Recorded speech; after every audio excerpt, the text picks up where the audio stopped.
Jom sama-sama kami. Caranya mudah. Hanya klik join button. Terima kasih.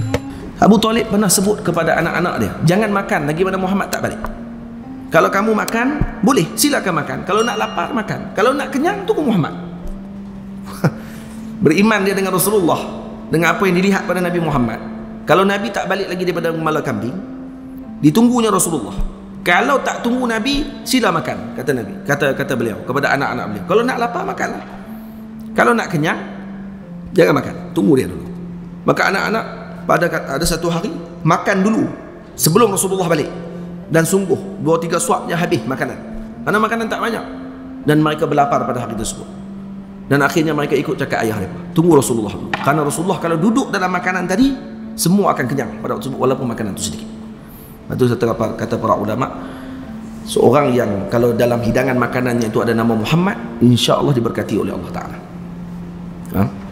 Kalau dalam hidangan makanan kita itu ada nama Muhammad, seorang nama Muhammad dalam tu. Jadi kalau nak makan, cari dulu ada nama Muhammad sekali dalam tu. InsyaAllah berkat. Ini sungguh ni bukan gelak-gelak main-main ni.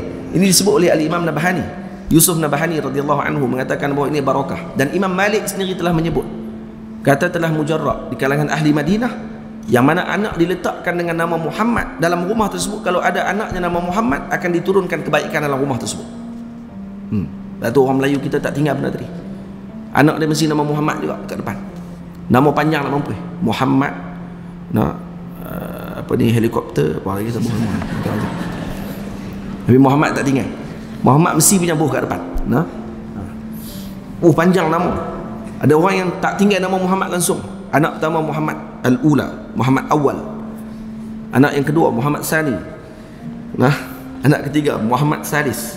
Anak keempat Muhammad Rabi'. Semua nama Muhammad semua. Nah. Haram melintas di depan orang sedang solat. Jika orang yang melintas di hadapan orang yang sedang solat, tak ada baca. Haram melintas di depan orang yang sedang solat. Itu kalau seorang-seorang, dia semayang seorang-seorang. Kan, kalau dia semayang seorang-seorang dia jadi munfarid ataupun imam. Tapi kalau depan makmum sedang semayang di depan, imam di depan, kemudian ada saf makmum, melintas di depan makmum tidak ada masalah. Jangan dihalang pada waktu tersebut. Karena saf bagi sutrah bagi imam adalah sutrahnya bagi makmum. Jadi yang tak boleh lintas depan tu imam. Tak hidup main masjid tu pergi lintas depan tu imam. Tu imam cari pasal. Tu imam depan tu saja pergi lintas depan imam. Tapi kalau masuk sini tak ada tempat nak masuk. Penuh masjid, orang semua sedang solat, di hujung sana aja ada tempat. Dia masuk daripada sana. Boleh lintas di tengah-tengah tu. Tak ada masalah. Nah, dia boleh jalan di tengah-tengah tersebut tanpa ada sebarang masalah. Boleh faham? Yang tak boleh lintas depan imam, karena sutratul imam sutratil makmum. Mana sutrah imam adalah sutrahnya makmum. Jadi sutrahnya di depan, bukan di tengah-tengah. Kalau semayang seorang-seorang, tu tak boleh lah. Macam tadi, tu gambar tu dia semayang seorang-seorang. Dia semayang seorang, kemudian dia letak ada sutrah, pergi lalu tengah-tengah. Ini melampau. Nah, itu yang tak dibenarkan. Itu yang kena tahan. Dan kalau kata dia lintah juga, maka boleh dipukul, bukan dibunuh. Dalam hadis sebut yuqatiluh. Nah, yuqatiluh maksudnya bukan dibunuh dia, lagi ambil pisau tikam pula. Fa innahu syaitan, dalam hadis sebut, kerana dia syaitan, dia bukan orang. Kerana dia perangai dia macam syaitan.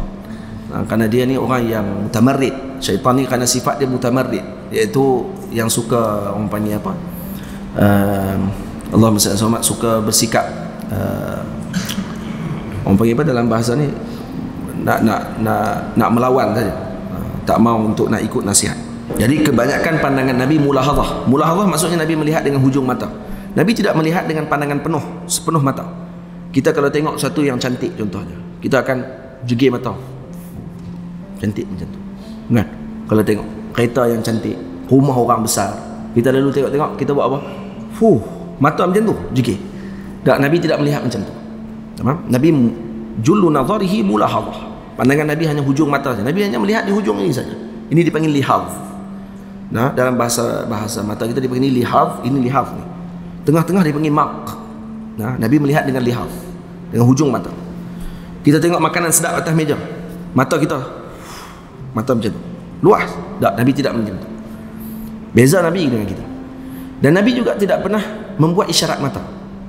Nabi tak pernah buat isyarat mata kepada seorang. Bukan mengorat orang. Tengok nak darah orang duk jijik mata. Bukan macam tu. Apa ni, isyarat mata di sini dengan maksud Nabi tidak membuat isyarat yang khianat kepada seorang. Contoh, ada seorang lelaki pada ketika Fathu Makkah datang kepada Nabi, dan Nabi telah letakkan senarai nama yang akan dibunuh. Kerana ini orang-orang yang kuat melawan dengan Nabi SAW dan menghina Rasulullah. Ada 15 orang. Salah seorang di kalangan mereka tadi datang kepada Nabi dan minta untuk masuk Islam, dan nama dia adalah disenaraikan. Waktu ketika dia datang kepada Nabi, waktu tu Nabi dah buka dah topi perang Nabi. Maksudnya perang dah selesai, tak perang pun. Pembukaan kota Mekah ni tak berlaku pun. Pertumpahan darah yang banyak, sikit saja, tempat-tempat yang tertentu saja, sikit sangat. Maka Nabi dah buka topi perang, bermakna perang dah selesai. Maksudnya pembukaan dah selesai. Dia letak, tiba-tiba datang lelaki ni, dan kemudian dia menyatakan keinginan dia untuk masuk Islam. Dan Nabi SAW tengok dia. Nabi tengok dan Nabi tunduk. Kemudian dia beritahu lagi, ya Rasulullah, saya nak masuk Islam. Maka Nabi tengok dia lagi, Nabi tunduk lagi. Kali yang ketiga, akhirnya Nabi kata, ya, mengucap. Maka dia pun sebut, asyhadu an la ilaha illallah wa asyhadu anna sayyidana Muhammad Rasulullah. Maka dia masuk Islam. Setelah lelaki itu keluar, maka Nabi SAW kata kepada para sahabat, kenapa tadi waktu aku tunduk yang pertama kamu tak pancung dia terus tadi? Badan bulan. Tuan-tuan, kenapa Nabi buat macam tu? Kita kata bukan dia nak masuk Islam lah. Tak, kerana Nabi tahu apa yang ada dalam hati dia. Dia nak masuk Islam pada kali yang pertama adalah kerana apa? Kerana ketakutan. Kerana nak menyelamatkan diri dia. Baik, kenapa tunduk Nabi yang kedua? Nabi masih lagi tak terima pada waktu tersebut. Kenapa yang ketiga baru Nabi terima? Kerana Nabi tahu waktu tu baru betul. Faham? Waktu tu baru dia masuk Islam dengan betul, dengan kebenaran, bukan dengan ketakutan. Dan betul, selepas tu baik iman Islam dia.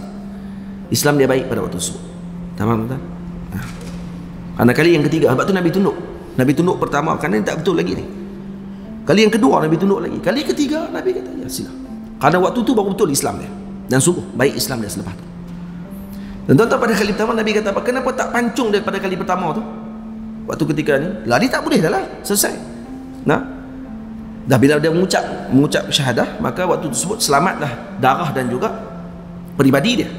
Maruah dia terjaga pada waktu tersebut. Maka kata sahabat, kenapa? Ya Rasulullah, kami tak faham. Kenapa tak buat isyarat sikit?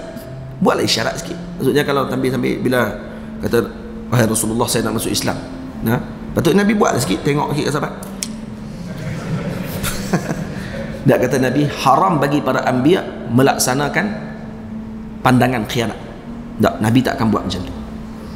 Nampak ada akhlak. Wa innaka la'ala khuluqin azim. Hatta akhlak tu pun tak dibuat oleh Nabi SAW.